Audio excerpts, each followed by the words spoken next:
Dan ini sifat khasnya seorang muslim. Memang dia penyayang. Lawan penyayang berarti tidak emosional, ya, tidak gegabah dalam mengambil keputusan, tidak selalu menyusun strategi balas dendam, ya. Sehingga selalu dalam pikirannya bagaimana selalu membalas kejahatan orang dengan kejahatan. Tapi mereka lebih memilih untuk berkasih sayang, merangkul siapapun yang menjadi orang-orang yang telah menjadi musuhnya, justru dia berharap agar bisa mendapatkan hidayah. Itu yang dicontohkan oleh Nabi alaihi salatu wassalam. Beliau sallallahu alaihi wasallam sangat gembira pada saat mendapati ada tokoh Quraisy yang dulunya membenci Islam lalu masuk Islam. Bagaimana Nabi SAW gembiranya dengan masuk Islamnya Abu Sufyan yang dulunya membenci sekali Islam. Begitu juga dengan masuk Islamnya Khalid bin Walid, masuk Islamnya Amr bin As. Kemudian masuk Islamnya juga tokoh-tokoh, ya, di kota Madinah. Semua itu membuat Nabi SAW gembira. Karena bagi seorang muslim adalah bagaimana orang yang tadinya melakukan kejahatan itu mendapatkan hidayah dan berubah menjadi orang yang lebih baik dari sebelumnya. Dan daripada hanya sekedar balas dendam, misalnya ada orang yang berbuat kejahatan kepada kita, kita mengatakan, ya Allah binasakan dia, ya Allah butakan matanya misalnya, atau apalah. Maka itu murni balas dendam. Kalau kita terzalimi, Allah akan kabulkan itu. Tapi setelah itu selesai, tidak akan ada sesuatu yang bisa kita dapatkan. Sangat beda halnya dengan kalau kita justru mendahulukan keimanan kita. Doakan orang yang tidak membayar utang itu agar dapat hidayah membayar utangnya. Doakan agar orang yang terus mengganggu kita, menyakiti kita agar diberikan hidayah dan menyadari kesalahannya. Doakan orang-orang yang membenci Islam agar mereka dapat hidayah dan masuk Islam. Dan seterusnya. Kapan Allah subhanahu wa ta'ala terima doa tersebut dan akhirnya mereka dapat hidayah, maka kita akan mendapatkan dua hal di situ. Kita mendapatkan orang ini akan memberhentikan serangan-serangan buruknya kepada kita atau kepada Islam. Lalu kemudian juga kita akan panen pahala semenjak dia mendapatkan hidayah itu. Jadi ini poin yang berhubungan dengan masalah sayang dan saling menyayangi. Di sini saling menyayangi teman-teman sekalian, kalau umum tadi, kalau yang khusus ini juga perlu difahami adalah menyayangi orang-orang yang bisa memunculkan rasa cinta seperti kepada pasangan hidup, kepada kedua orang tua, kepada anak-anak. Nah, cuma ini ada batasannya. Ini tidak boleh dilakukan kepada orang-orang yang belum Allah izinkan. Secara umum boleh kita menyayangi dalam arti kata kita tidak berharap tertimpa musibah pada dia atau supaya dia dapat hidayah. Tapi kalau ada hubungan khusus ini hanya kepada orang-orang yang Allah izinkan saja. Itu lingkupnya.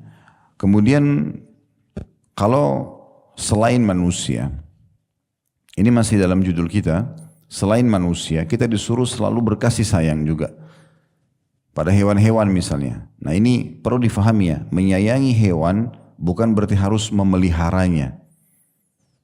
Jangan difahami oh menyayangi hewan berarti kita sekarang pulang dari sini terus kita sibuk di rumah kita penuh dengan segala jenis hewan yang kita pelihara. Bukan sedang membahas masalah pemeliharaan hewan. Menyayangi bukan memelihara. Menyayangi artinya tidak mengganggu, tidak menyakiti, ya. Memberikan haknya hewan-hewan tersebut sebagaimana dalil yang akan kita bacakan sebentar lagi insyaallah. Misalnya kita temukan hewan yang kehausan, yang kelaparan, lalu kita berikan kepada hewan tersebut kebutuhannya misalnya, tanpa harus memeliharanya. Nah itu yang dimaksud dengan menyayangi. Jadi saya ulangi lagi, bukan menyayangi dengan cara memelihara. Karena kalau memelihara itu berapa banyak yang akan kita pelihara? Seekor kucing kah? Atau 10 ekor kucing atau 100 ekor kucing misalnya. Yang benar adalah kita menyayangi dengan cara memberikan perhatian. Kita misalnya lihat di pinggir jalan ada seekor kucing lagi mencari induknya misalnya. Kemudian kita lihat dari kejauhan ada induk kucing mungkin yang tidak dijangkau oleh mata anak kucing ini, kita kemudian bawa mendekatkan si anak tadi kepada ibunya misalnya. Atau kita temukan ada hewan yang kelihatan, misalnya hewan itu haus, lapar, lalu kita berikan makanan. Nah, itu yang dimaksud dengan menyayangi di sini. Itu yang dimaksud dengan menyayangi di sini. Dan ini juga ada batasan dalam menyayangi hewan, kalau hewan-hewan itu dasarnya dibolehkan untuk dibunuh. Ya. Ada hewan yang boleh untuk dibunuh. Ya. Beda hewan yang disembelih ya. Dibunuh ini berarti memang dimatikan tanpa harus dimakan gitu ya. Karena itu nanti akan ada hewan-hewan tersendiri berhubungan dengan masalah ini. Sebagaimana sabda Nabi SAW tentang berhubungan dengan 5 jenis hewan yang dianjurkan untuk dibunuh. Khamsun minad dawabi kulluhunna fasiqun yuqtalna fil harami. Dalam riwayat lain dikatakan wal hillah. Maksudnya adalah 5 jenis hewan semuanya adalah hewan-hewan yang berbahaya, hewan buruk yang harusnya dibunuh, baik atau termasuk di wilayah haram. Wilayah haram itu kayak Mekah, Madinah. Itu kan kalau dalam hadis tentang kemuliaan 2 wilayah ini nggak boleh dibunuh hewannya, nggak boleh dicabut pohonnya. Tetapi ada pengecualian 5 jenis hewan ini. Kata Nabi SAW yang pertama adalah al-ghurab. Dan ghurab itu maksudnya burung gagak. Ya. Kemudian yang kedua wal-hida'ah. Ya. Ini adalah burung Raja Wali. Kalau terjemahan kita. Yang ketiga wal-aqrab. Kalajengking. Yang keempat wal-fa'rah. Tikus. Kemudian wal kalbul aqur. Yang kelima adalah anjing yang ganas, suka menyerang. Orang tidak buat salah pun selalu diganggu. Nah, itu hadis ini riwayat Bukhari. Ini hewan-hewan yang dibolehkan untuk dibunuh. Dalam riwayat lain tentang masalah cicak. Ya. Di mana Nabi SAW mengatakan siapa yang membunuh cicak itu maka dia akan mendapatkan 100 pahala. Nah, tentu banyak jabaran para ulama tentang kenapa, gitu kan. Tapi yang jelas tanpa ada bahasan kenapa pun kita sebagai seorang muslim menjalankan saja. Aisyah radhiyallahu anha pernah punya sebuah cambuk khusus untuk membunuh cicak misalnya. Nah, itu yang disebutkan di dalam hadis. Ya. Ada juga riwayat yang lain menyebutkan tentang masalah ular. Ya. Ular pun dianjurkan untuk dibunuh. Hanya saja ada tata caranya. Ada tata caranya. Ya. Kalau ular itu masuk ke dalam rumah, maka dalam hadis disebutkan dianjurkan agar setiap orang di antara kita memerintahkan dia dulu untuk pergi. Mengatakan keluarlah dari rumah ini. Karena kadang-kadang jin itu menjelma menjadi ular. Jadi dengan kita bahasakan pergilah, maka berarti dia golongan jin yang disuruh pergi dia akan keluar dari rumah. Tapi kalau tidak, dia tidak mau keluar berarti memang dia murni hewan dan di saat itu kita bisa minta tolong siapa yang bisa mengambilnya, tapi kalau dia berbahaya maka boleh dibunuh, gitu ya. Nah, ini pengecualian. Baik, kita akan masuk teman-teman sekalian membaca apa yang ditulis oleh penulis di sini berhubungan dengan masalah menyayangi hewan. Saya berharap tadi poin-poin ini sudah bisa difahami ya dalam pembukaan kita tadi.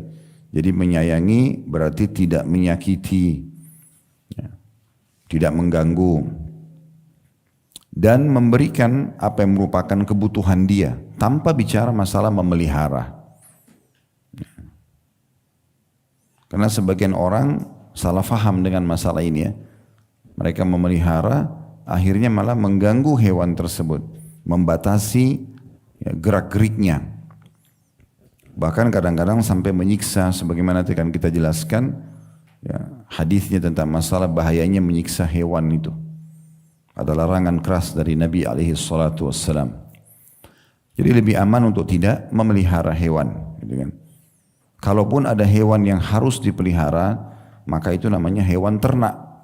Hewan ternak itu misalnya sapi, unta, kambing, ayam, itu pun karena memang untuk kebutuhan atau untuk bisnis, ya dibisniskan misalnya. Karena kita ada Idul Adha, ya. Ada juga kebutuhan orang untuk ya bisnis misalnya kayak tambak untuk ikan misalnya ya. Atau kalau ada orang dia menghiasi rumahnya dengan akuarium ikan dan dibuat yang bagus ikan itu, mungkin masih ada pendapat-pendapat yang membolehkan masalah itu. Ya. Tapi kalau sampai hewan itu yang mengotori rumah, najis, ya, dan segala macam, apalagi hewan yang dasarnya dilarang untuk dipelihara dalam rumah seperti anjing misalnya, karena dalam hadis Nabi SAW mengatakan salah satu rumah yang tidak dimasuki malaikat selain rumah yang ada patungnya adalah yang ada anjingnya. Ya. Maka kita alihkan saja, ya. Tidak perlu harus memelihara hewan ini. Tetapi tetap tidak menutup kemungkinan kalau misalnya kita temukan ada seekor anjing di luar rumah, walaupun dia tidak boleh dipelihara di rumah, dia kehausan, terus kita memberikan minum, itu tidak ada masalah, itu ada pahalanya. Karena kan masuk dalam masalah menyayanginya. Ya. Kecuali tadi hewan-hewan yang disuruh bunuh ya. Disuruh bunuh itu ada pengecualian. Itu tidak perlu kita memberikan makan dan minum seperti orang sengaja memberikan makan dan minum tikus misalnya. Karena tikus disuruh bunuh. Ya. Atau tadi Raja Wali, burung gagak, ya, kalajengking. Ya, ini semua tidak boleh dipelihara. Secara mutlak dan memang harusnya dibunuh. Tidak perlu juga kita berbagi makanan gitu kan. Cuma ada batasannya ya. Kata Nabi SAW, Allah memerintahkan kalian berbuat baik dalam setiap keadaan kalian. Termasuk kalau kalian membunuh, bunuhlah dengan cara yang santun. Jadi nggak boleh misalnya tikus itu dimasukkan dalam perangkat, habis itu disiramin air panas misalnya. Misal contoh. Oh tikus ini banyak merusak furniture saya nih. Digebukin gitu kan. Enggak, kalau dia dipukul untuk membuat dia mati, oke. Tapi kalau karena dendam marah, enggak boleh. Ya, seperti itu gambarannya. Baik, kita akan bacakan apa yang ditulis oleh penulis ini di halaman 32. Masalah amalan ke-11 pelebur dosa-dosa yaitu menyayangi binatang. Dari hadis Abu Hurairah radhiyallahu anhu, dia berkata, sungguhnya Rasulullah sallallahu alaihi wasallam bersabda, "Baina rajulun yamshi ishtadda alaihi al-'atash fanazala bi'ran fashariba minha thumma kharaja fa idza huwa bikalbin yalhathu ya'kulu ath-thara min al-'atash faqala laqad balaga hadha mithla alladhi balaga bi famala khuffahu thumma amsaka bifihi thumma raqiya fasaqa al-kalba fashakara Allahu lahu faghafara lahu qalu ya Rasulullah wa inna lana fil bahaimi ajra qala fi kulli dhi kabidin rotbatin ajrun." Terjemahannya, pada saat seseorang sedang berjalan, tadi saya berharap kalau saya baca bahasa Arabnya tetap Bapak Ibu perhatikan ya, bisa dilihat tata cara bacanya gitu. Pada saat seseorang berjalan, kata Nabi SAW, dia merasa kehausan. Ini kisah tentang orang sebelum kita.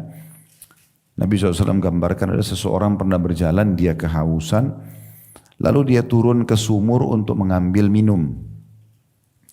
Tak kala ia keluar, dia keluar dan melihat seekor anjing sedang menjulurkan lidahnya menjilat-jilat tanah karena kehausan. Maka dia berkata, anjing ini mengalami seperti yang ku alami, maksudnya haus juga. Lalu dia memenuhi sepatunya dengan air dan mengangkatnya dengan mulutnya. Maksudnya dia mencopot satu sepatunya, dia turun ke sumur, diisi air karena wadah yang paling mudah pada saat itu karena belum ada juga wadah di sumur itu tidak ada wadah untuk bisa mengambil air dengan timba atau yang sejenisnya. Maka dia mencopot sepatunya, diisi air lalu dia gigit dengan mulutnya. Maksudnya adalah untuk naik ke dinding dari bawah sumur ke atas sumur itu dia harus menjamah dinding sumur dengan kedua tangan dan kedua kakinya. Maka dia butuh menggigit sepatu itu yang ada isi airnya untuk dibawa ke atas gitu. Lalu ia naik dan memberi minum anjing tersebut. Maka Allah pun berterima kasih kepadanya dan mengampuni dosa-dosanya. Para sahabat bertanya, wahai Rasulullah, apakah kita akan mendapatkan pahala atas kebaikan kita terhadap binatang? Maka Nabi SAW menjawab, pada setiap hati yang masih basah ada pahala. Maksudnya hewan-hewan yang hidup begini pun bukan benda mati, ada pahalanya. Allah berterima kasih kepadanya dan mengampuninya, tanda kutip. Makna potongan hadis ini adalah maksudnya Allah menerima amalnya. Tadi dia sedekah dengan air kepada anjing tersebut, memberi pahala dan mengampuni dosa-dosanya karena kebaikan pada hewan tadi. Kalimat tanda kutip setiap hati yang masih basah dari hadis, karena pada saat sahabat tanya, ya Rasulullah, apakah kami akan mendapatkan pahala dari hewan-hewan? Kata Nabi SAW, di setiap hati yang basah ada pahala. Maksudnya adalah setiap binatang yang masih hidup. Binatang hidup disebut dengan berhati basah karena kalau mati hati dan tubuhnya mengering. Itu maknanya. Dari hadis ini juga teman-teman sekalian, kita bisa coba ambil faedah dulu dari hadis ini. Faedah yang pertama adalah bagaimana pentingnya setiap orang menanamkan rasa sayang dalam hatinya. Yang dia dahulukan, dia penuhi hatinya dengan rasa sayang, rasa kasihan, rasa peduli. Ya. Semua itu masuk dalam satu kata, cinta sosial, suka berbagi, dermawan. Ya. Bahkan sampai kepada hewan. Jadi kalau hewan saja kita bisa dapat pahala seperti ini, bagaimana dengan manusia? Sungguh saya tidak bisa membayangkan bagaimana kerasnya hati seseorang pada saat dia lihat ada seorang yang fakir, yang miskin, mengulurkan tangan, minta, dia masih bisa lewatkan kendaraannya tanpa memberi. Mungkin orang itu haus, orang itu lapar, apalagi membawa anak. Seringkali ada bisikan syaitan, dia pura-pura, dia bohong, anak pinjaman, ini was-was syaitan. Tugas kita, kalau di depan mata kesempatan beramal soleh, eksekusi, langsung dijalankan. Semua bisikan yang menghalangi untuk perbuatan baik itu syaitan, dan syaitan musuh nyata, gak boleh diikuti. Kasih saja. Nanti dia bohong Ustaz, itu urusan dia sama Tuhannya. Innamal a'malu binniyat. Semua akan dibalas dengan niatnya. Niat kita sedekah, Allah akan balas pahala. Niat dia menipu, Allah punya cara menghukumnya. Kita tidak diciptakan oleh Allah SWT untuk menjadi penilai, pengawas untuk orang lain. Ini sudah kita bahas. Kita jalankan tugas kita. Udah begitu aja. Dan selalu jadi baik aja. Bahkan pada orang yang berbuat jahat sama kita sekalipun. Kita akan dibalas oleh Allah SWT dengan niat kita mau berbuat baik pada orang itu, dia akan dibalas dengan niat jahatnya. Ibu dan bapak tidak usah khawatir, oh saya kalau tidak balas dendam nanti enak benar dia. Enggak, bukan tugas kita membalas. Tuhannya akan balas. Kalau kita apa sih? Kemampuan kita telapak tangan kecil, nampar dia, enggak menyelesaikan masalah. Tapi kalau Allah yang hukum, Allah bisa datangkan penyakit yang berat buat dia. Allah bisa bangkrutkan usahanya, biarkan Tuhannya. Dan kalau kita tidak mengambil satu keputusan yang membalas dia, maka kita akan maksimal mendapatkan balasan dari Allah. Jadi pekah dalam masalah-masalah seperti ini bagian daripada keimanan dan panduan Islam. Itu pelajaran. Pelajaran yang kedua yang bisa diambil dari hadis adalah bolehnya memberikan minum kepada anjing, walaupun anjing dasarnya haram untuk dimakan, haram untuk dipelihara dalam rumah. Ya. Dan berhubungan dengan masalah anjing ini, ada anjing yang boleh dipelihara, tapi untuk kebutuhan peternakan, perkebunan, ya. Itu dibolehkan. Atau anjing berburu. Jadi kalau kita berburu, biasanya ada orang berburu dipakai anjing berburu ya, setelah menembak burung misalnya jatuh, maka anjing itu datang mengejarnya gitu kan. Itu masih ada yang membolehkan. Atau yang masih dibolehkan anjing seperti ini. Tapi intinya walaupun dia haram untuk dimakan, haram dipelihara dalam rumah, tapi tetap boleh berbuat baik pada dia. Nah, beda dengan tadi hewan yang kita sebutkan 6 jenis tadi atau 7 jenis hewan ya. Tikus tadi ya, kemudian burung gagak, burung raja wali, kemudian kalajengking ya. Apalagi tikus tadi. Ular tadi ada rinciannya ya. Ya. Ya, kemudian juga cecak ya. Itu berbeda. Itu pun adabnya adalah membunuh dengan cara yang santun. Membunuh dengan cara yang santun. Tidak boleh kita seperti orang yang sangat liar, sangat beringas. Sifat orang mukmin tidak seperti itu. Hewan yang disembeli pun sama, harus dengan santun. Sembeli kambing, sembeli ayam, sembeli sapi, unta, kalau lagi Idul Adha misalnya kita mau berkurban, semua itu harus dengan tata cara yang baik. Nabi SAW perintahkan untuk menajamkan pisau, tidak boleh memperlihatkan pisau pada hewan tersebut, gitu kan?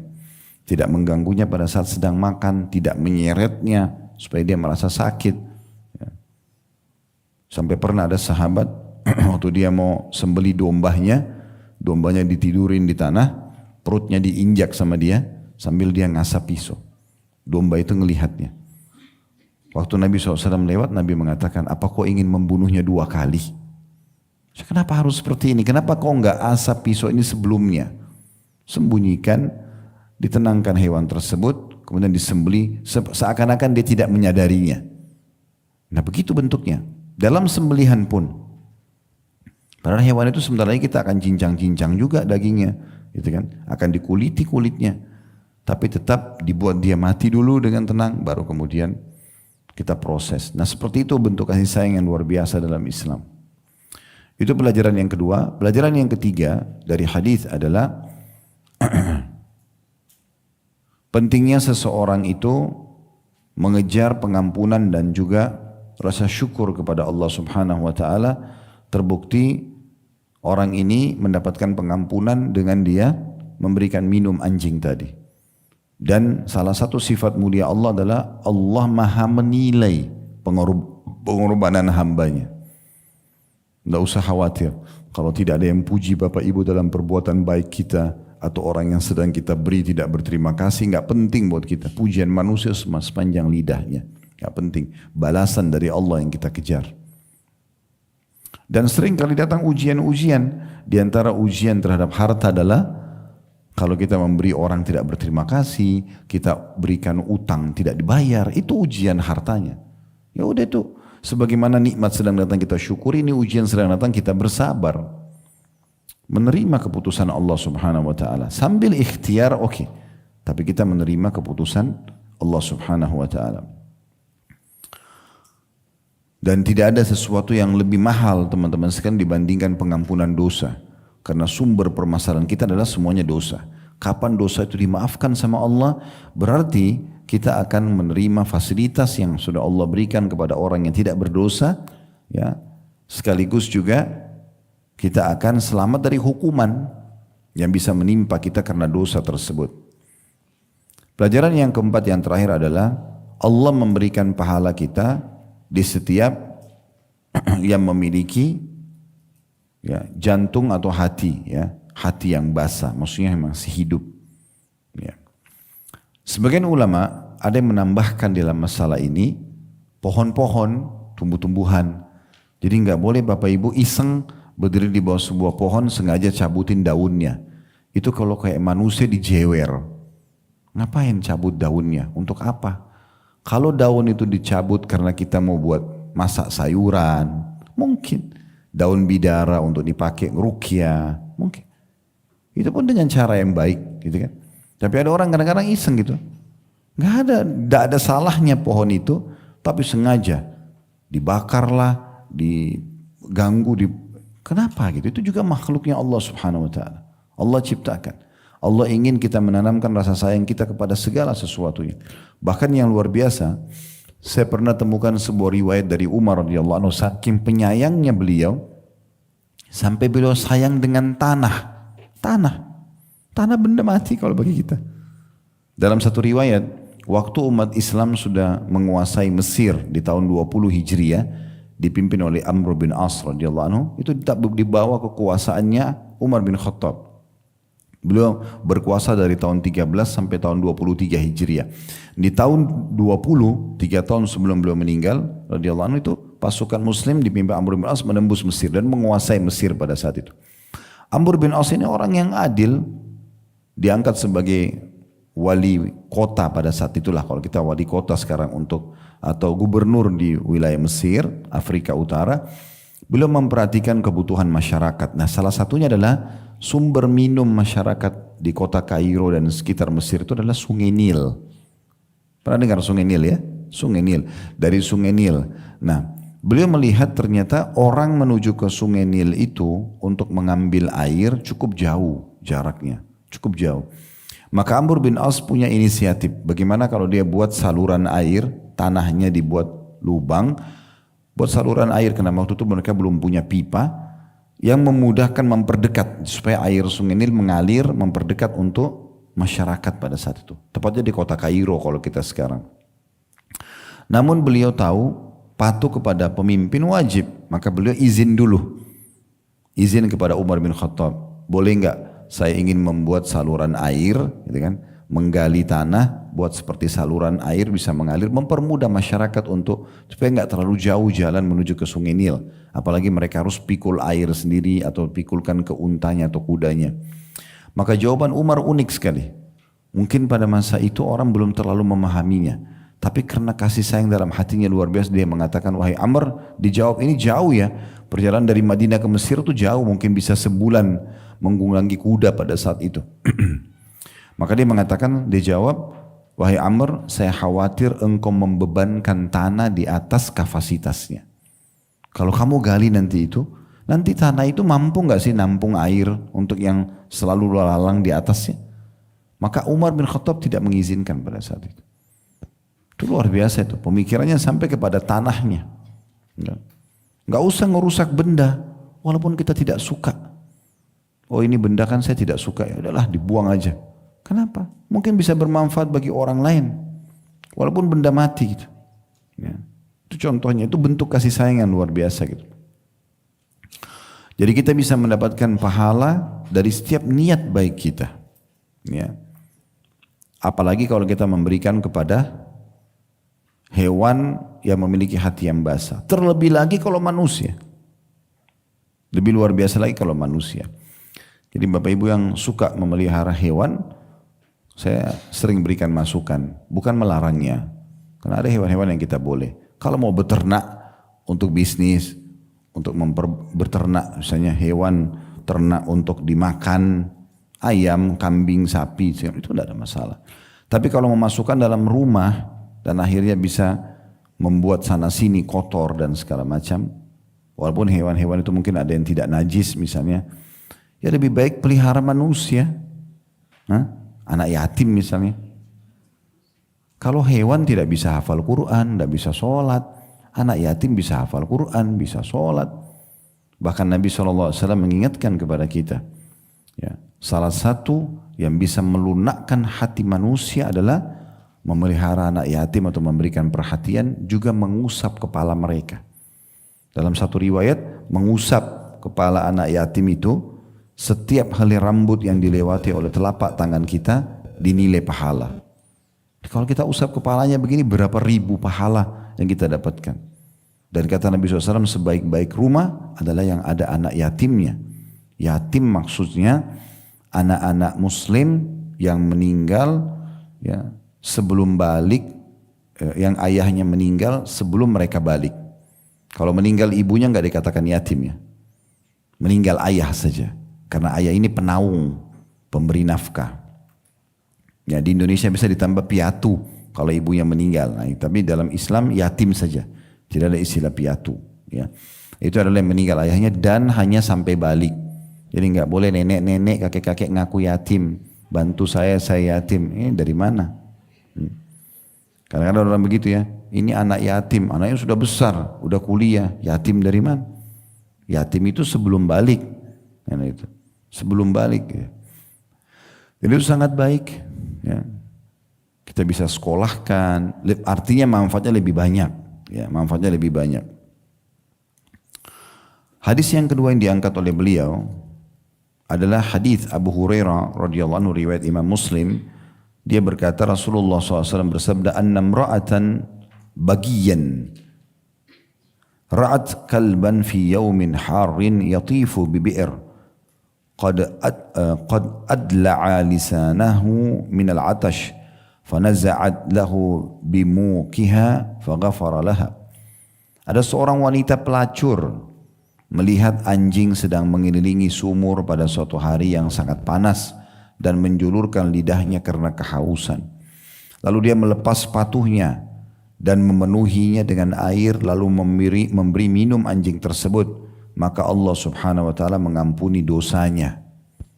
Dosa zina, dosa besar bisa dimaafkan dengan berbuat baik pada hewan. Bagaimana kalau manusia? Gitu loh. Makanya saya bilang Bapak Ibu sekalian, coba renungi dan lunakkan hati. Jangan sampai ada satu manusia pun yang minta kita tolak. Salah satu ciri Nabi Muhammad SAW kalau diminta beliau kasih. Dal innamal a'malu binniyat. Semua sesuai dengan niatnya. Niat kita sedekah kita dapat pahala. Niat dia menipu dia dihukum sama Allah. Bukan kita. Tidak usah mulai segala sesuatu dengan sangka buruk. Oh ini bohong, oh ini menipu, ini minta terus. Masalah minta terus itu ujian kita, itu ujian harta. Salah satu ujian harta, seringnya orang minta bantuan. Kalau kita lolos, oke, justru kita rangkul, baiklah kebutuhannya apa, saya penuhi. Setiap bulan saya akan kasih. Justru kita jadikan dia sebagai kantong pahala kita, lulus tuh. Makin besar rezekinya akan datang. Tapi kalau kita marah-marah, berkeluh susah, kita pernah bahas di bab sedekah ya. Masih ingat waktu kita baca surah Al-Baqarah ayat 161 sampai 174, tidak boleh menyakiti perasaan si penerima. Kan? Tidak boleh menyebut-nyebutnya. Kan gitu. Itu ujian harta. Kita akan diuji oleh Allah Subhanahu wa taala. Di masa Nabi Muhammad sallallahu alaihi wasallam ada satu kejadian pernah Allah menguji para sahabat. Waktu turun salah satu ayat dari surah Al-An'am tentang tidak bolehnya mereka memakan hewan buruan pada saat lagi ihram. Orang kan kalau lagi ihram tidak boleh berburu hewan darat.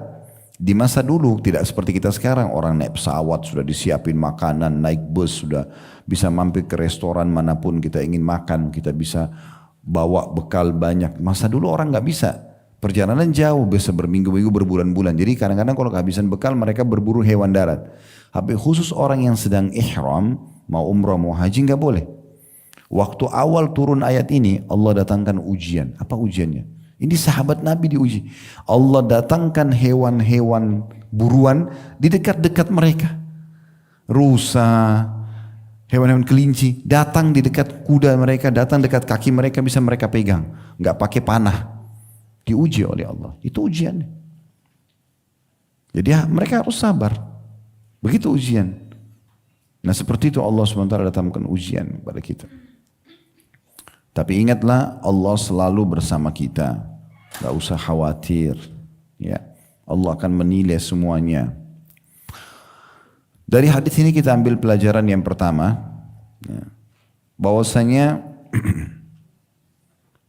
orang yang menjadi pelacur dapat dosa. Itu pelajaran. Bukan berarti orang, oh di sini hadisnya pelacur. Kasih minum anjing yang haus diampuni dosanya. Enggak, perbuatan pelacuran haram. Laki-laki atau perempuan, dua-duanya tidak boleh. Si orang yang mau melakukan atau orang yang menjadi objeknya, dua-duanya enggak boleh. Menyiapkan fasilitasnya, menyewakan tempatnya, enggak boleh. Menunjukkan saja alamatnya enggak boleh.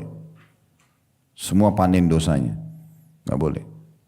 Karena kata Nabi SAW, sampai menunjukkan pada kebaikan dia akan dapat pahala orang yang mengikutinya, dan sampai menunjukkan pada keburukan dia akan dapat dosanya. Jadi enggak boleh. Pelajaran yang kedua, bahwasanya rahmat Allah luas.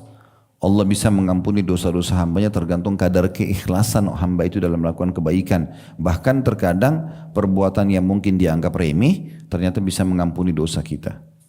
Pekah ini, pekah Bapak Ibu sekalian.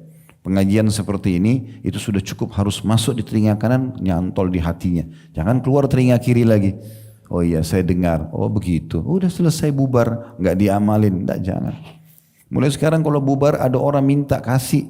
Ada orang yang butuh, jadikan kantong pahala kita. Gak usah peduli dia bohong atau tidak, itu bukan urusan. Orang itu minta terus, justru bantu dia jadikan sebagai kantong pahala kita. Justru begitu. Kalau tidak ada orang miskin yang minta, kira-kira kita mau dapat pahala dari mana? Gitu. Kan gitu. Sempit sekali nanti lingkupnya kalau kita hanya bisa saling membantu sama-sama orang kaya. Dalam dua hadis ini, dikatakan sih dalam dua hadis ini sangat dianjurkan berbuat baik kepada seluruh makhluk. Sampai terhadap binatang, karena dengan kebaikan ini seseorang akan mendapatkan pahala yang sangat besar, disayangi dan diampuni dosanya oleh Allah Subhanahu wa taala. Yang paling berharga bagi seorang muslim cinta, kasih sayang dan rahmat Tuhannya Allah. Bapak Ibu mau resep sederhana? Suami misalnya, mau suaminya sayang, sederhana. Jalin hubungan yang baik dengan Allah. Allah akan buat hatinya lunak menyayangi kita. Gitu. Mau seorang istrinya sayang, jalin hubungan yang baik dengan Allah. Jaga apa yang diwajibkan, diperintahkan, tinggalkan yang dilarang. Allah akan buat istrinya akan sayang. Anaknya akan sayang. Sekitarnya akan sayang. Semuanya akan baik dengan dia. Tapi kapan hubungan dengan Tuhannya rusak, maka rusak semuanya. Mau dia menggunakan 1001 cara, tidak akan ada efektifnya. Tidak akan efektif. Semua kembali kepada hubungan kita dengan Tuhan kita. Nah, makanya di sini salah satu solusinya bahkan berbuat baik pada hewan pun mendatangkan cinta dan kasih sayang Allah. Imam At-Tabarani meriwayatkan dalam Al-Mu'jam Al-Awsat. Al-Mu'jam Al-Awsat nama buku ya. Dari hadis Ash'ath bin Qais radhiyallahu anhu. Barang siapa yang tidak menyayangi kaum muslimin maka Allah tidak menyayanginya. Ibnu Battal rahimahullah berkata, dalam hadis ini terdapat anjuran untuk berkasih sayang kepada semua makhluk, baik muslim, kafir maupun binatang, miliknya atau bukan miliknya. Dan kasih sayang terhadap binatang adalah dengan cara memperhatikan makan dan minumnya, meringankan beban di pundaknya dan tidak memukulnya di luar kewajaran. Nah, di sini ada tambahan faedah disebutkan oleh Ibnu Battal juga termasuk berbuat baik dengan orang kafir. Nah, itu juga penting di garis bawah itu. Walaupun kita Indonesia mayoritas muslim, tidak ada dalam Islam kita disuruh, ini tetangga saya kafir nih, matikan aja lampunya, padamkan listriknya, gangguin aja, parkir sembarangan depan rumahnya. Enggak boleh. Enggak boleh mengganggu orang. Umumnya hadis Nabi SAW, ya, man la yarham la yurham, siapa yang tidak mengasihi maka tidak akan dikasihi oleh Allah, termasuk pada orang kafir. Dan kita harus bijaksana ya. Kalau ada orang berbuat satu kesalahan pada kita, kita fokus kepada kesalahan dia saja. Jangan kita pukul rata semuanya orang ini buruk. Misalnya ada orang menggibah kita, salah dia digibah. Gak ada hubungannya dengan fisiknya, gak ada hubungannya dengan pekerjaannya, gak ada hubungannya dengan yang lainnya. Kita harus bijaksana, dia sedang menggibah kita. Baik, sekarang kalau dia datang, dia minta maaf, atau setelah kita nasihatin dia terima, clear. Gak usah benci semuanya orang. Saya pernah berikan gambaran supaya mudah difahami ke makanan ya. Masih ingat, kalau kita makan ikan amis, yang kita tidak suka apanya? Amisnya. Kalau ikannya, orang ini tidak akan makan ikan selamanya. Padahal belum tentu ikan lain amis. Kita makan jeruk asam, yang tidak disukai apanya? Asamnya, bukan jeruknya. Karena kalau jeruknya kita tidak akan makan jeruk selamanya, kan begitu. Nah sama orang, kalau ada satu kesalahannya, sifatnya tidak baik, itu aja. Bukan fisiknya, bukan keluarganya.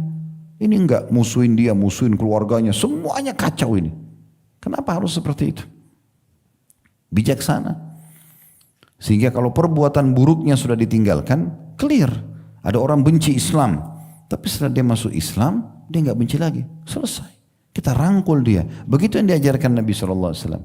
Hindun itu, istri Abu Sufyan, Dialah yang menyuruh untuk membelah dadanya Hamzah di perang Uhud. Ya. Dia yang memotivasi pasukan Quraisy untuk memerangi muslimin. Coba bayangin, luar biasa bencinya. Waktu pasukan muslimin sudah mengepung di sekitar Mekah, ya, mengepung sekitar Mekah, udah sampai di pintu gerbang Mekah, Abu Sufyan suaminya tahu. Abu Sufyan lihat ketemu muslimin dan dia tahu ini pasukan 10.000 kalau masuk besok di Mekah hancur di Mekah. Dia masuk Islam, Abu Sufyan, dia masuk ke Mekah, dia sampaikan kepada orang-orang Quraisy. Ini di luar ini, pintu gerbang sudah pasukan muslimin. Kita belum punya persiapan, gak bisa melawan. Udah masuk Islam aja. Apa kata Hindun, istrinya? Ini orang pendusta nih, suaminya sendiri. Bunuh aja dia. Jahat banget itu, luar biasa. Sampai kata Nabi SAW, ada 10 orang, kata Nabi SAW kepada pasukan muslim, kalau kalian temui di Mekah, boleh dibunuh. Salah satunya Hindun. Karena jahatnya dengan Islam. Tapi subhanallah, waktu pasukan muslimin masuk ke Mekah dan menguasai, dari 10 orang ini mungkin yang terbunuh 2 atau 3. Sisanya sempat menyembunyikan diri, diantaranya Hindun. Waktu dilihat Mekah sudah dikuasai dengan pasukan, dia pakai cadar ditutup, kemudian dia coba menyelinap masuk di antara wanita-wanita Mekah yang mau datang untuk masuk Islam.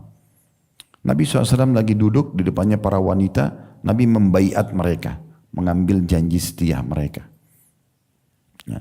Janji setianya itu supaya mereka tidak berzina, mereka tidak mencuri, mereka enggak bunuh anak-anak mereka, gitu kan. Nah, di Mekah waktu itu, Bapak Ibu sekalian, kaum wanita, kalau yang dari orang-orang yang terhormat bukan budak, mereka mustahil berzina. Bagi mereka mustahil berzina. Yang berzina itu cuma budak-budak wanita.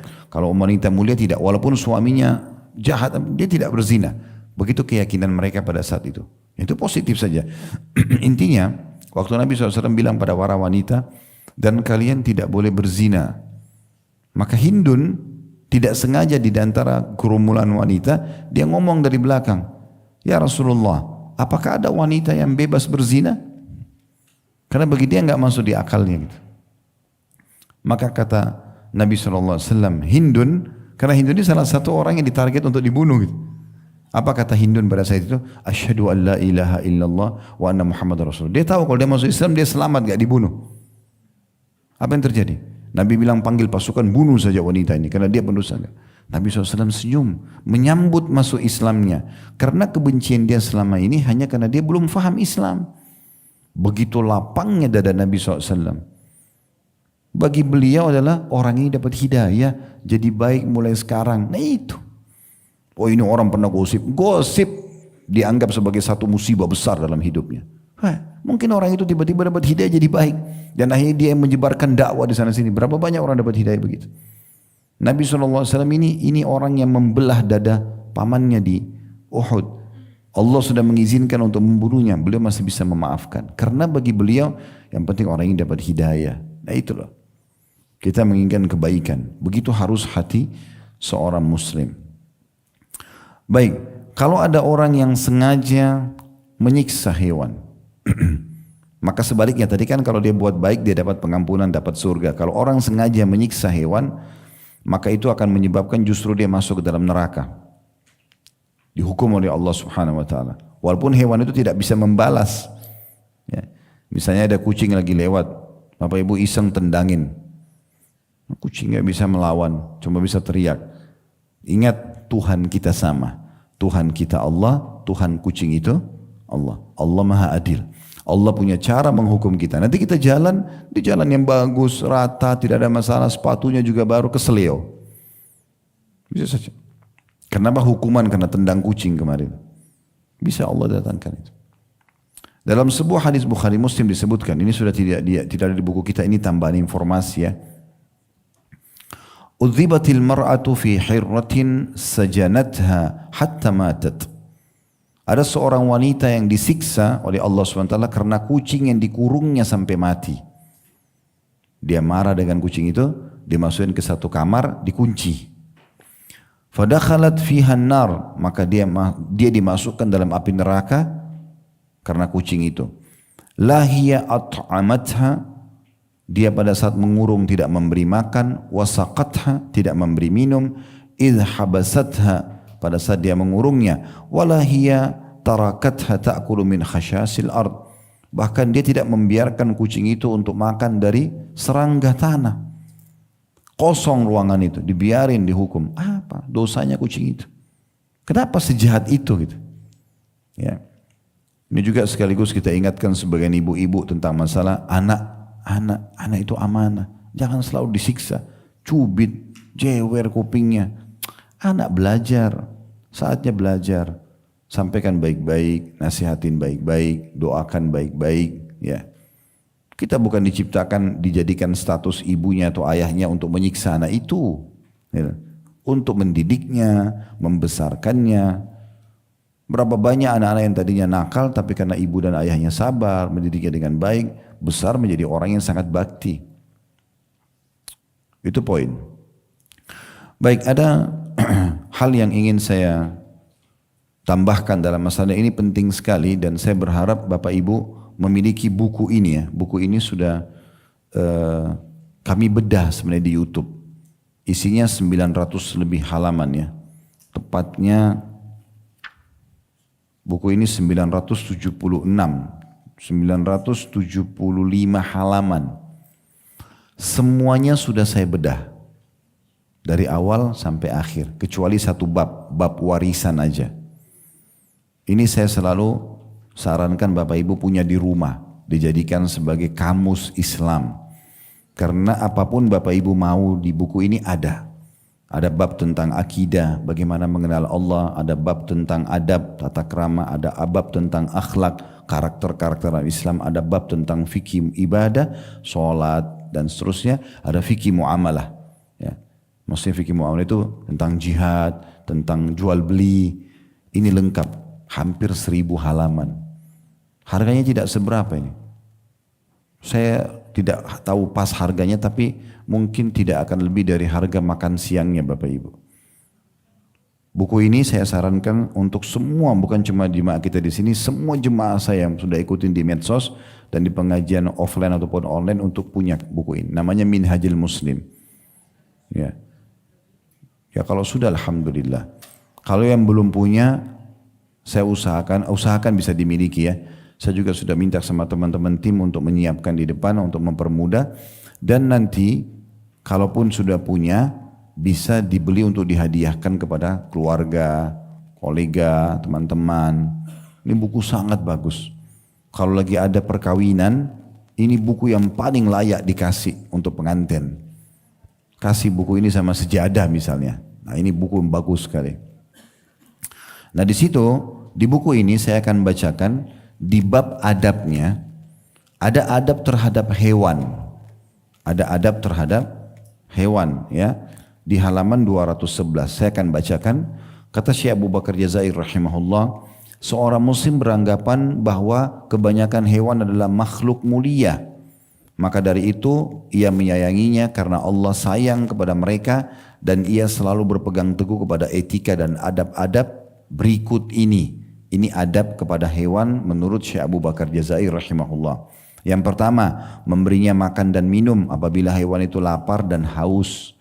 Karena Rasulullah SAW bersabda, fi kulli dhati kabidin harrati ajr.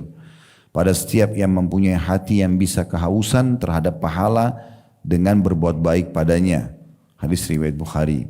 Kemudian juga hadis man la yarham la yurham. Barang siapa yang tidak berbelas kasih, niscaya tidak dibelas kasihi.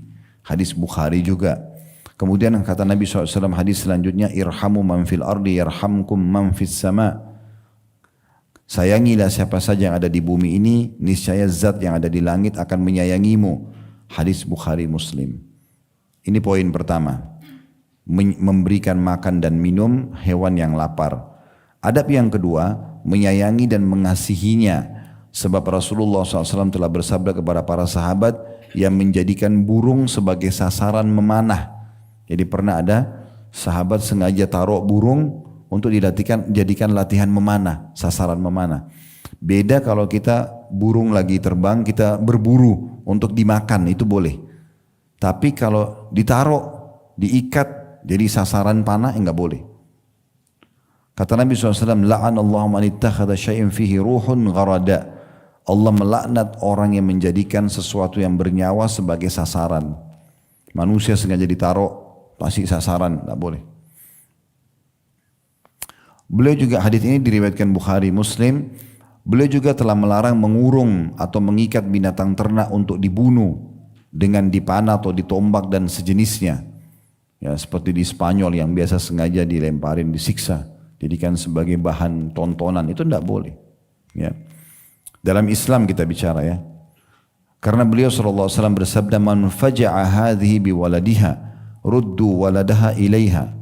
Siapa gerangan yang telah menyakiti perasaan burung ini dengan mengambil anaknya, kembalikan anak-anaknya kepadanya. Jadi pernah ada satu induk burung di hadapan Nabi lewat, burung itu kayak sedang bukan berkicau saja, tapi kayak lagi berkeluh kesah, lagi kayak nyari. Kita kan kadang-kadang sebagai manusia walaupun tidak paham bahasa hewan, kita tahu kucing itu atau burung itu kayak sedang mengeluh sesuatu. Ya. Ternyata Nabi SAW menangkap burung ini sedang kehilangan anaknya.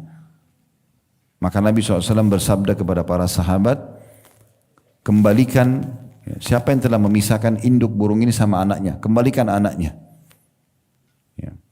Beliau juga mengatakan hal tersebut setelah beliau melihat seekor burung berputar-putar mencari anak-anaknya yang diambil dari sarangnya oleh seorang sahabat.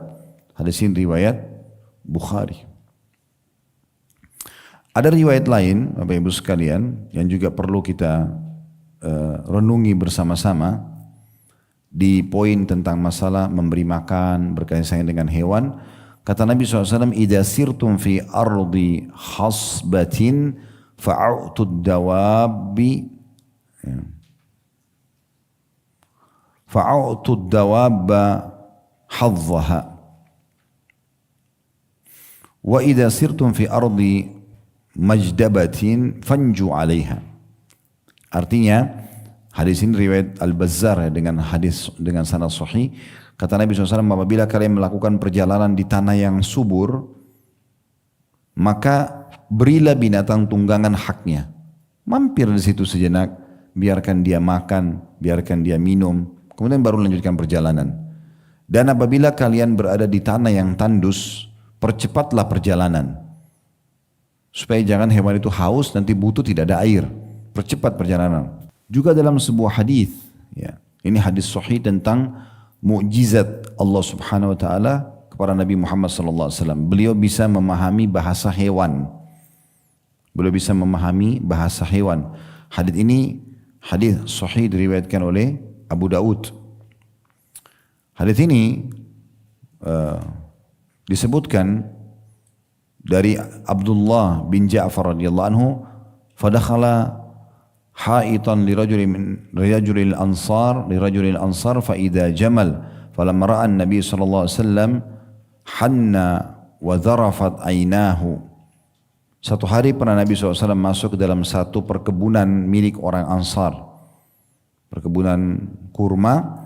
Kemudian Nabi SAW melihat seekor unta. Yang unta itu pada saat melihat Nabi SAW tiba-tiba bersuara seperti ngomong dengan Nabi dan melinangkan air mata. Untanya nangis, gitu kan. Fa'atahu Nabi sallallahu alaihi wasallam famasaha dhifrahu fasakat. Maka Nabi sallallahu alaihi wasallam mendekati unta tadi, kemudian mengusap bagian belakang kepalanya, dan akhirnya unta itu pun diam. Faqal, maka Nabi SAW bersabda, man rabbu hadzal jamal, liman hadzal jamal, siapa pemilik unta ini? Ya. Maka faja'a fatan minal ansari faqal, datanglah seorang anak muda dari Ansar seraya berkata, li ya Rasulullah, unta ini milikku wahai Rasulullah. Faqal, maka Nabi SAW mengatakan, afala tattaqillaha fi hadhihi al-bahimati allati mallakakallahu iyaha. Kenapa engkau tidak bertakwa kepada Allah, takut kepada Allah terhadap hewan ini yang telah Allah jadikan sebagai milikmu? Yang membuat hewan ini jadi milikmu adalah Allah. Kenapa kau tidak bertakwa sama Allah? Maksudnya takut kepada Allah ya terhadap hewan ini. Kata Nabi SAW, فَإِنَّهُ شَكَى إِلَيَّ أَنَّهُ تُجِعُهُ وَتُدَائِبُهُ. Sesungguhnya hewan ini mengeluh, annaka tuji'uhu, bahwasanya engkau memukulnya atau membuatnya kelaparan, maaf. Dan juga tud'ibuhu. Tud'ibuhu ini maksudnya membuatnya lelah. Di sini kita bisa dalam riwayat ini bagaimana Nabi alaihi salatu wassalam menegur pemilik unta tadi karena terlalu membebankan di luar kapasitasnya dan menyiksa hewan itu. Menyiksa hewan itu. Dan jangan lupa teman-teman sekalian, semua nanti akan ada hisabnya pada hari kiamat. Hati-hati. Termasuk dari hewan-hewan ini ya. Umar bin Khattab radhiyallahu anhu pernah melihat seseorang sengaja memikulkan di atas untanya barang-barang di atas kemampuannya. Kelihatan sekali ini bebannya berat, gitu kan, di atas unta. Maka Umar memukul pemilik unta tersebut sebagai hukuman dan beliau mengatakan, mengapa kamu mengangkut barang di atas untamu sesuatu yang dia tidak mampu melakukannya. Jadi Umar sebagai pemimpin itu menghukum. Pernah dengar sahabat Abu Darda radhiyallahu anhu? Pernah dengar nama ini? Ya. Abu Darda ini punya seekor unta, dia kasih nama Dimun. Ya. Dia pernah bilang pada saat beliau mau meninggal, dia bicara sama untanya. Abu Darda bilang sama untanya, wahai Dimun, jangan kau mengadukanku besok di hari kiamat di sisi Robku. Aku tidak pernah membebanimu kecuali apa yang kamu mampu saja. Ini athar sahih. Dia bicara sama hewannya, jangan sampai nanti kamu hari kiamat tuntut aku di depan Allah. Apalagi manusia, kita bisa bayangkan ya kalau muamalah mereka sama hewan begini, bagaimana dengan manusia gitu. Bagaimana mereka menjaga hubungan baik dengan manusia. Nah ini poin perlu digarisbawahi. Selanjutnya kita masuk ke poin yang ketiga. Syekh Abu Bakar Jazair rahimahullah menyebutkan tentang menenangkannya ketika hendak menyembelih ataupun membunuhnya. Karena Rasulullah SAW telah bersabda, Inna Allah katabal ihsana ala kulli syai'.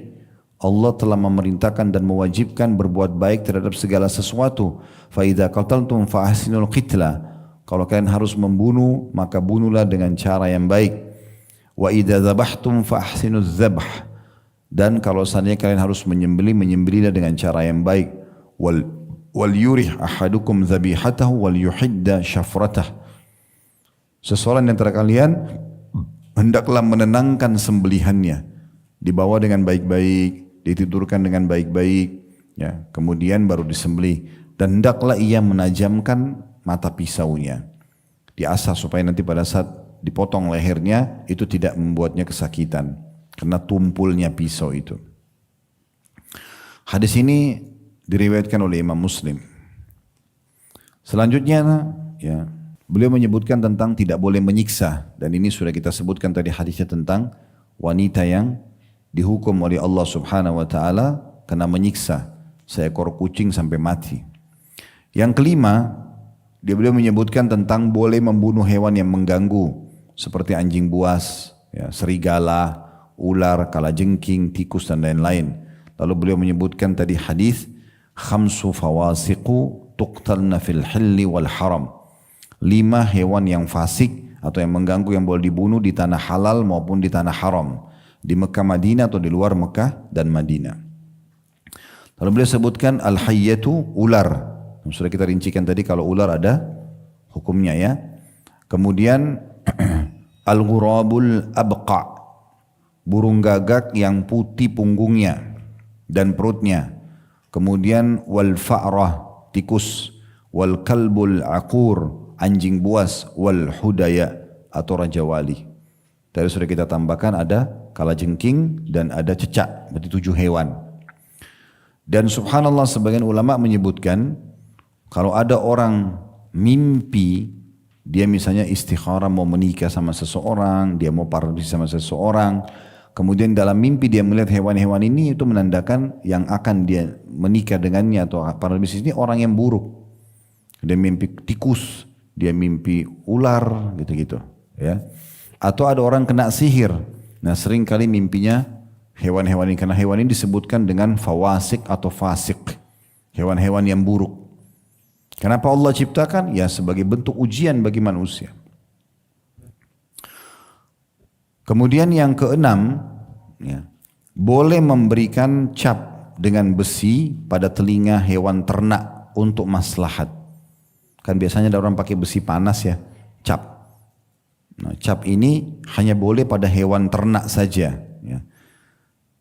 Karena Nabi SAW memberi tanda pada telinga unta sedekah. Supaya ditahu bedaan antara unta ini sama unta yang lain. Jadi zaman dulu itu ada orang yang menyumbang sedekahnya dalam bentuk hewan. Bapak Ibu sekalian. Kalau kita sekarang kan wakaf mobil, nah gitu. Nah orang dulu kasih unta. Unta itu bisa dipakai untuk berperang, bisa dipakai untuk orang miskin, bisa diternak, diperbanyak, nanti baru disembeli, dimakankan orang miskin, gitu-gitulah. Nah khusus unta sedekah Nabi SAW cap di bagian kupingnya. Supaya bisa ada beda antara dia sama hewan-hewan lain. Ya. Sedangkan hewan lain selain binatang ternak, unta, kambing dan sapi tidak boleh diberi tanda. Sebab ketika Rasulullah SAW melihat seekor keledai yang mukanya diberikan cap dari besi panas, maka beliau mengatakan, la'anallahu man wasama hadha fi wajhi. Semoga Allah melaknat atau mengutuk orang yang telah memberikan tanda dari besi panas di wajah hewan keledai ini. Ya. Hadis ini diriwayatkan oleh Imam Muslim. Yang ketujuh, kita dianjurkan untuk mengenal hak Allah pada hewan, yaitu menunaikan zakatnya. Ada zakat hewan ya. Kalau unta per 5 ekor. Kalau bertahan 1 tahun ada zakat jenis hewan juga. Kalau sapi 30 ekor. Kalau kambing kelipatan 40. Nah ini kalau para peternak biasanya ada di bab zakat. Dan di buku ini lengkap dibahas tentang masalah zakat hewan itu selain zakat harta gitu.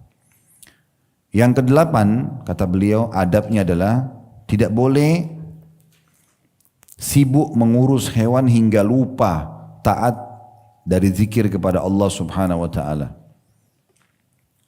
Beliau mengangkat hadis Nabi SAW, al-khairu li thalath. Kuda itu ada 3 macam. Lirajulin ajr, ada kuda yang bagi pemiliknya menjadi sumber pahala. Walirajulin sitr, kuda yang bagi pemiliknya menjadi penutup atas kebutuhannya. Wa ala rajulin wizrun, dan bagi seseorang bisa menjadi sumber dosa. Ya. Lalu beliau rincikan, farajulun rabataha fi sabilillah fa'atala laha fi marjin aw rawdah fama asabat fi tiyaliha dzalika minal marji aw ar-rawdati kanat lahu hasanat. Kalau golongan pertama yang mana kuda itu menjadi sumber pahala bagi pemiliknya adalah seseorang yang menambat kudanya di jalan Allah. Dia persiapkan, dia rawat untuk berperang di jalan Allah. Ia banyak berdiam di padang rumput atau di kebun, karena kan ditambat, dipelihara, ditaruh.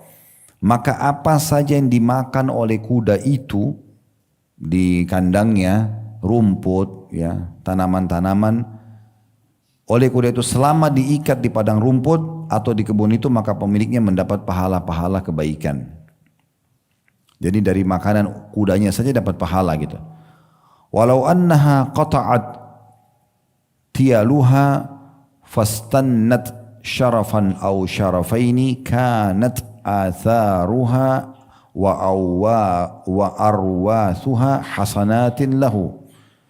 Dan seandainya talinya yang dipakai ikat kuda itu putus, kemudian dia pun melarikan diri, mendaki 1 atau 2 tempat tinggi, maka jejak-jejak kakinya kuda tadi dan kotoran-kotorannya yang jatuh menjadi pahala bagi pemilik kuda tadi.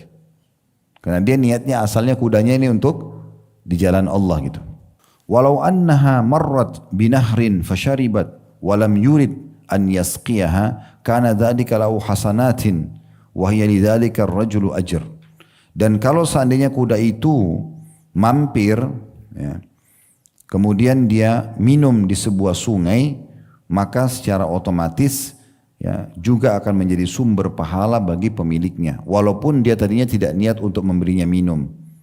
Maksudnya kebetulan kuda itu lepas, lalu kemudian dicari-cari tapi dia sedang minum di satu sumber air, minumnya pun itu pahala bagi pemiliknya karena dasarnya dari awal dia niatkan untuk di jalan Allah gitu. Kemudian dikatakan warajulun rabataha taganniyan wa ta'affufan wa lam yansa haqqallah fi riqabiha wala zuhuriha fahiya lahu sitrun.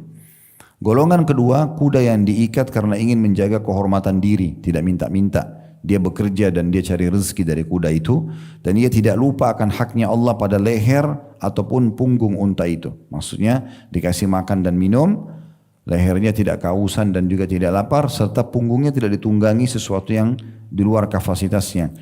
Maka kuda itu ya, akan menjadi sitr, akan menjadi pemenuh kebutuhan dia. Dan yang ketiga, warajulun rabataha fakhran wa riya'an wa niwa'an li ahli Islam fahiya alaihi wazr atau wizr.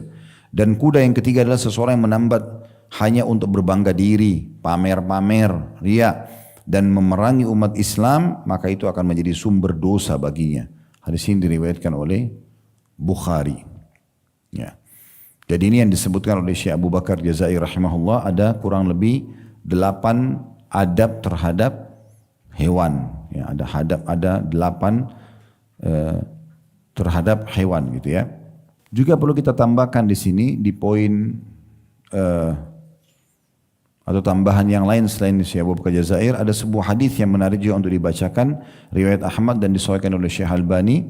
Kata Nabi SAW, irkabu hadhihi dawabba salimatan wa aitadi'uha salima wa la tattakhiduha karasi. Naikilah atau tunggangi binatang itu dalam keadaan baik, tidak memukulnya, tidak sengaja loncat dengan kasar di atasnya, naikin dengan cara yang baik. Kata Nabi SAW, biarkan ia dalam keadaan baik, tenang maksudnya, biasa aja, jangan kamu jadikan dia sebagai kursi. Maksudnya, kata para ulama adalah dilarang seseorang sengaja duduk berlama-lama di punggung binatang tunggangannya hanya untuk bincang-bincang sama temannya saja. Sementara hewan itu berdiri ya, menanggung beban di atas punggungnya. Dia begitu luar biasa perhatian Islam ya. Berbeda kalau seandainya dia sedang ada hajat, misalnya dia lagi berperang, dia lagi pergi ke satu tempat, lagi perjalanan jauh, itu lain. Atau misalnya dia sedang haji. Ya, kalau lagi haji zaman dulu orang menunggangi unta, wukuf di Arafah, Nabi SAW di atas untanya. Diambil dari kitab Faidul Qadir, jilid 1 halaman 611. Mar'i al-Hambali rahimahullah berkata, pemilik binatang wajib memberikan makan dan minumannya. Jika dia tidak mau memberinya, dipaksa oleh penguasa untuk memberinya. Ini hukum syar'inya. Kalau ada orang punya pelihara hewan tapi tidak mau dikasih makan, penguasa boleh turun tangan, paksa dia untuk memberikan makanan. Ya. Apabila dia tetap menolak atau sudah tidak mampu lagi memberi hak binatang, ia dipaksa untuk menjualnya atau menyewakannya atau menyembelihnya jika hewan tersebut termasuk yang halal dagingnya. Diharamkan baginya mengutuk binatang, mengatakan sial kamu. Nggak boleh membahasakan itu ke hewannya. Termasuk ini nggak boleh kita bahasakan ke rezeki yang Allah berikan ya, ke pasangan hidup, ke anak, ke rumah, ke pakaian, ke peralatan gitu ya. Ada orang kena jengkel sama seseorang, handphonenya jadi pelampiasan. Apa hubungannya handphone? Salahnya apa? Ya. Membebarinya dengan sesuatu yang memberatkan, memerah susunya sampai memudaratkan anaknya, memukul dan memberi cap pada wajahnya. Diharamkan pula menyembelinya apabila tidak untuk dimakan. Hanya untuk dijadikan bahan mainan aja, sembeli dibuang aja. Ya, itu semua hukumnya tidak boleh. Itu dibahas oleh para ulama fikih. Ada lagi yang lebih sensitif. Ibnu As-Subki rahimahullah berkata, ketika menyebutkan tentang tukang bangunan yang biasa menembok dengan tanah dan semisalnya. Ya. Beliau mengatakan termasuk kewajiban tukang bangunan ialah tidak menembok suatu tempat kecuali setelah memeriksanya, apakah ada binatang atau tidak. engkau sering melihat kebanyakan pekerja bangunan itu terburu-buru menembok, terkadang mengenai sesuatu yang tidak boleh dibunuh kecuali untuk dimakan, seperti burung kecil dan semisalnya. Dia membunuh binatang itu dan memasukkannya ke dalam lumpur tembok, dan dengan demikian ia telah berkhianat kepada Allah dari sisi binatang tersebut. Ini sensitif sekali bahasanya gitu. Yang terakhir adalah perkataan Syekh Abu Ali bin Rahal.